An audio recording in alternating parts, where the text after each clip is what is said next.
Velkommen til nyhederne. Jernbaner er begyndt at blomstre op på hele Sjælland, efter den første lige er blevet bygget.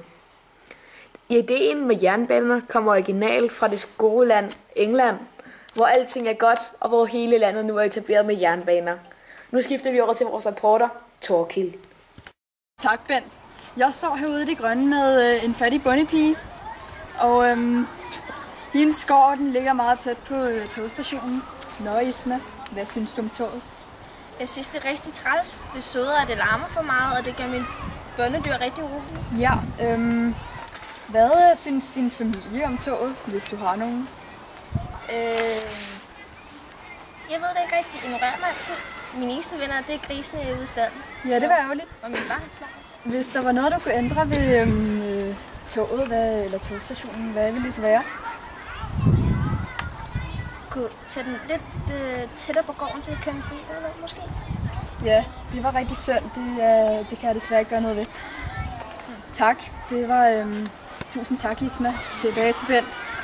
Først vil jeg jo selvfølgelig sige tusind tak til dig, Thorkild. Det var et super godt interview. Jeg må lige forklare, hvorfor vi sidder herude på gangen. Det er simpelthen, fordi vi er gået bankerot, og vi nu må stoppe med at filme. Det vil så blive vores sidste interview. Det bliver med Trille, som har fået fat på en meget rig mand med meget store problemer. Så kører vi videre. 2, 1. Jeg står her ved det riges tilholdssted, og jeg har fundet en person til vores show. Kronk, hvad synes du om jernbanen? Kronk, ikke Kronk. Jeg synes, det er rigtig dejligt at kunne komme sådan ind til København, hvor jeg er at besøge min onkel og familie. Det er lidt hårdt at leve her alene i alt det rige. Der er mange, der stjæler ligesom mig. Ja. Har jernbanen på nogen måde ændret din hverdag? Men så kan jeg komme hurtigere. Det var ikke så godt at ride på min Pegasus, jeg synes, det var alt for langsomt. 100 km i timen, det var ikke noget til mig. Ja. Har du noget at tilføje, Kronk? Nej, det har jeg ikke. Nej, okay. Tilbage til dig, Bent. Super interview, Trille. Det var det for i dag, og også for resten af jeres liv. Der er simpelthen ikke mere af det her. Mindre I sender os hver 1 krone. For som I ved, hvad kan man gøre? Hvad kan man få for 1 krone? En hel dag med rent vand. Vi ses i morgen, folkens. Hvis I sender 1 krone, I skal sende 1 krone. Det er nødvendigt, hvis vi skal overleve. Det var bare for sjov, folkens. Vi ses i morgen. Okay.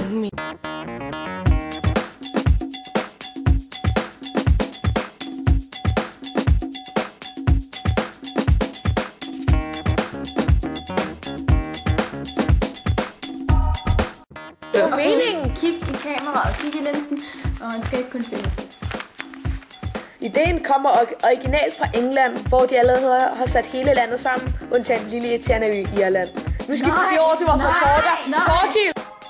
Jeg står herude i det grønne. Tak, Bent. Jeg står herude i det grønne med en fattig bondepige. Hendes gård. Jeg synes, det er rigtig træls. Ja. Det søder, at det lå.